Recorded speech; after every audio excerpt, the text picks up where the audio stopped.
trans rights impinging on women's rights, women's sports, and women's prisons? What is going on? I always try and unpack that statement because I ask, what are trans rights? If by trans rights we mean the human rights that everybody has to freedom of belief, freedom of expression, safety, dignity, work without prejudice and so on, absolutely trans-identified people have exactly the same rights as everybody else, and so they should. You should not be able to fire somebody or refuse to rent to them or any of those things like that. What the trans rights or human rights is meant to mean is that unless you go along with a trans-identified person's identity rather than their actual sex, you are denying their human rights. And they will often say, you're denying my right to exist.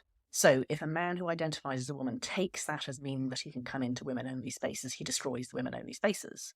That's just a logical statement. He's a man, so he comes into a woman's space. It's no longer a women-only space. You have to ask yourself why we have women-only spaces in the first place. And it's always comfort, safety, privacy, and dignity. If you are a Muslim woman and you want to adjust your head covering or you want to wash, you're going to have to do that in the presence of other women. And for Orthodox Jewish women, there will also be rules about that. And, if you're a rape victim or you are very shy, or you were a domestic abuse survivor, or you were abused as a child, you may have very strong feelings about not wanting to be vulnerable or visible in mixed sex spaces. But just most women, even women with none of these special characteristics, if you're going to have to undress from the waist down, which we do, in order to just have a pee, you want only other women around. Even if there's a door, it just feels better that men are outside two doors.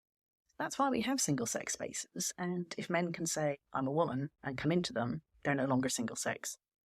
But the two really high-profile situations where it matters are sport and prisons. When I talk about how men commit most crimes and commit most sex crimes, men get cross. They say not all men. And they hear this as a criticism of men, and that's why I say men are great. I'm married to one, I have 2 sons, I have 5 brothers, they're all fantastic. Loads of my friends are men. They just don't belong in women-only spaces, and the fact is that most people who commit crimes, physical crimes, violent, sexual crimes, they're men. So we need to keep them out, all of them. But men get pissed off when you say that. What they don't get pissed off when you say is men are bigger and stronger and faster, because that is also true. And so we have single-sex sports in order that exceptional women can be recognised and can compete. Quite non-exceptional men can defeat all women. There's a site called boysvwomen.com, if I remember correctly, and it compares the performance of under 18 American boys with world record holder women. Pretty much every athletic sport of any sort, American under 18 boys defeat the world record holder Olympic winner woman. Often it's thousands of boys do it every year. But they're not exceptional. They're not the world's best. So if you allow men and women to compete in the same competitions, there won't be any professional women. There won't be any women who win. And if you allow men to identify as women, you get just immediate absurdities. So Laurel Hubbard, who is a New Zealander, a man who had been a relatively decent weightlifter in his youth, injured his shoulder incredibly badly some years ago, really his elbow nearly off, He went to the Olympics in Tokyo for New Zealand, which has a joint team with the Pacific Islands. And it's one of the sports that Pacific Islanders do very well in, is weightlifting, because they have a particular body type. And so the world's best women do tend to come from there.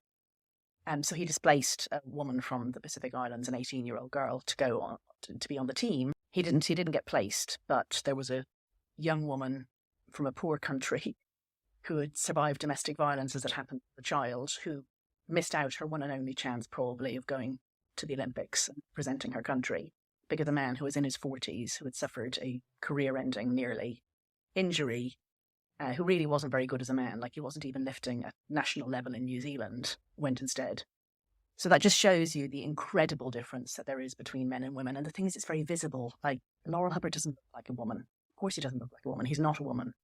And he's standing there as this rather out of shape man on a podium in a local competition, and there's these girls who are 2 of the world's strongest women on either side of him in second and third place. We are living in the age of the absurd, I feel like. I sort of feel like we went into a parallel universe sometime around 2015, and I wish we could get out of it again. I used to do sensible things. I used to talk about actual genuine policy problems. This isn't a real policy problem. Like if the first man who ever said, I feel like I'm a woman and I want to compete in women's sports, had been told, no, no, no again, no, because it's so stupid, don't be ridiculous, go and compete with your own sex, and we had never started, it would all have been fine. Yeah. But now all of us are having to work so hard to regain ground that should never have been lost. Yeah. And again, these are just the high profile examples. I'm very sorry for those girls from the Pacific Islands. At least they're not locked up with a rapist, which is happening in women's prisons right now. That is horrific. The fact that a man who has a criminal record can just say, I feel like a woman. And, heaven is moved just so he can be transferred into a woman's prison. And I understand that there is a man who identifies as a woman and he got 2 women pregnant by raping them. These are very vulnerable women. I mean, people often don't know this if they haven't ever looked at it. I mean, I often say that the place that you see sex differences most clearly is obviously in the labour ward. The second place behind that where you see sex differences most clearly is in crime or in prison. So you've got thousands and thousands of men in men's prisons who are there because they committed violent crimes against women, and 100 women who committed non-violent crimes. So you just need a few of those men to identify as women. And I mean, the incentive is high, like if you're going to get transferred and you're a rapist. Insane. And wicked. It's actually wicked. It's worse than insane. I agree. There's something really sinister about this movement and these policies. And I hope that people come away from this conversation. I hope they understand that you and I are in no way homophobic. We're in no way against people living good lives, but we want to be connected to reality. We cannot keep distorting reality in order to appease some fringe minority that's very aggressive and uncomfortable to deal with.